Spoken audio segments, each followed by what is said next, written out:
बिस्मिल्लाहिर्रहमानिर्रहीम। प्यारे दोस्तों, अस्सलाम वालेकुम। अर्तुगरुल गाज़ी के पहले सीज़न के दूसरे एपिसोड का आगाज़ कुछ इस तरह से होता है कि हाइमा खानम, जो कि अर्तुगरुल की माँ हैं, वो खाना खाने के लिए सबको बुलाती हैं। सब खाना खाने के लिए दस्तरख्वान पर आते हैं। सब खाना खाने लगते हैं। गुंदोगदू अर्तुगरुल से यह अल्फाज बोलता है कि माशाअल्लाह भाई, आपने अच्छी किस्मत पाई है। लगता है आजकल तुम्हारे सितारे गर्दिश में हैं, इसलिए हर मुश्किल का रुख तुम्हारी तरफ होता है। अर्तुगरुल कहते हैं, वो बेचारे उस वक्त मुश्किल में थे, मैंने वही किया जो मुझे सही लगा। सुलेमान शाह उन लोगों की बहस को ख़त्म करने के लिए कहते हैं और कहते हैं कि मेहमानों की खातिरदारी में कोई कमी नहीं होनी चाहिए, हम निपट लेंगे आने वाले वक्त से। इसके बाद अर्तुगरुल हकीम के खेमे में ज़ख्मी कैदी का हाल पूछने जाते हैं। हकीम बोलते हैं कि वो पहले से काफ़ी बेहतर हैं। दूसरी तरफ हलीमा वो मंज़र याद करके, जब वो लोग मुश्किल में थे तो अर्तुगरुल ने किस तरह से उनकी जान बचाई और मुश्किल वक्त में मदद की थी, अपने कबीले भी ले आए थे। दूसरी तरफ कायरा तोयगर उस जगह पर पहुंच जाता है जहां लड़ाई हुई थी और चारों तरफ सलेबी सिपाहियों की लाशें बिछी हुई हैं। वो गुस्से में आ जाता है और चिल्लाता है कि ये सब किसने किया। ये सब इतने में उसका एक सिपाही एक कुल्हाड़ा लेकर आता है और वह कुल्हाड़ा पर बने निशान देखता है और पूछता है कि यह किस कबीले का निशान है। तो वह बताता है काई कबीले का निशान है। दूसरी तरफ सुलेमान शाह के खेमे में जुर्गा बुलाया जाता है।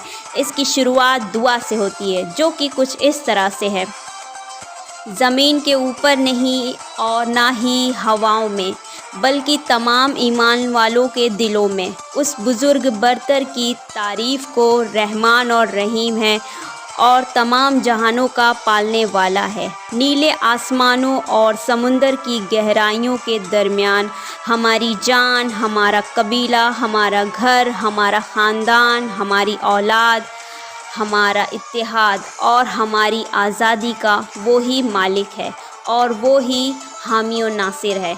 हमारी दुआ है कि हमें इस सुलेमान शाह का अदल हमेशा नसीब हो। सभी आमीन कहते हैं। फिर उसके बाद सुलेमान शाह बोलते हैं, शुरू करता हूँ अल्लाह के नाम से जो हमारा खालिक व मालिक है, वो ही जो पूरी कायनात को चला रहा है।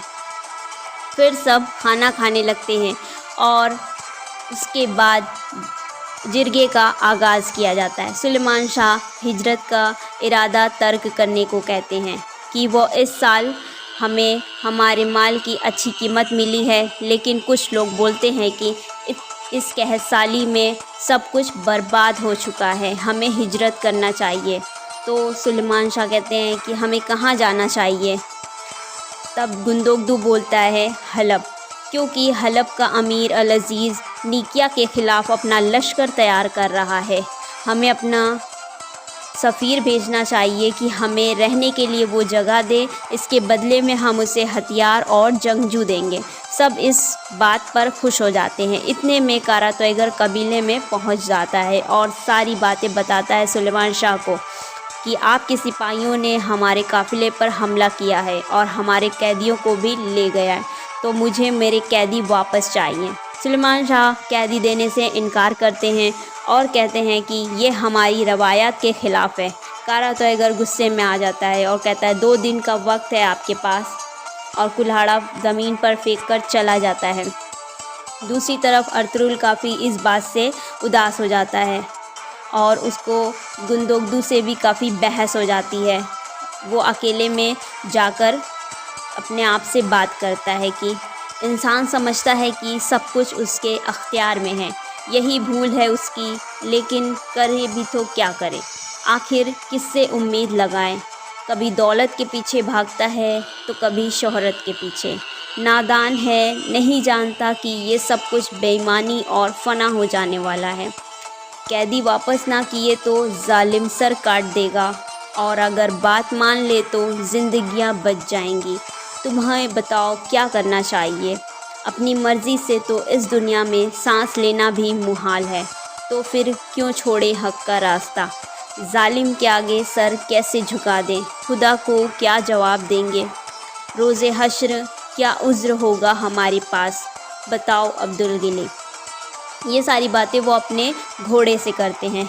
اس کے بعد دوسری طرف استاد اعظم اور ٹائٹس انتقام کی آگ بھڑکانے کی منصوبہ بندی کر رہے ہوتے ہیں۔ اتنے میں ان کے سپاہی جنگل سے اپنے مردہ سپاہیوں کو لے کر آتے ہیں، جس سے ٹائٹس کا بھائی بسول بھی ہوتا ہے۔ اسے دیکھ کر وہ حیران پریشان ہو جاتا ہے اور سپاہیوں سے پوچھتا ہے کہ یہ سب کیسے ہوا۔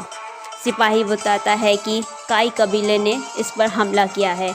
ٹائٹس غصے میں آ جاتا ہے اور اس کی موت کا بدلہ لینے کا فیصلہ کرتا ہے۔ تو ٹائٹس اب آگے کیا کرے گا یہ ہم جانیں گے ایپیسوڈ 3 میں۔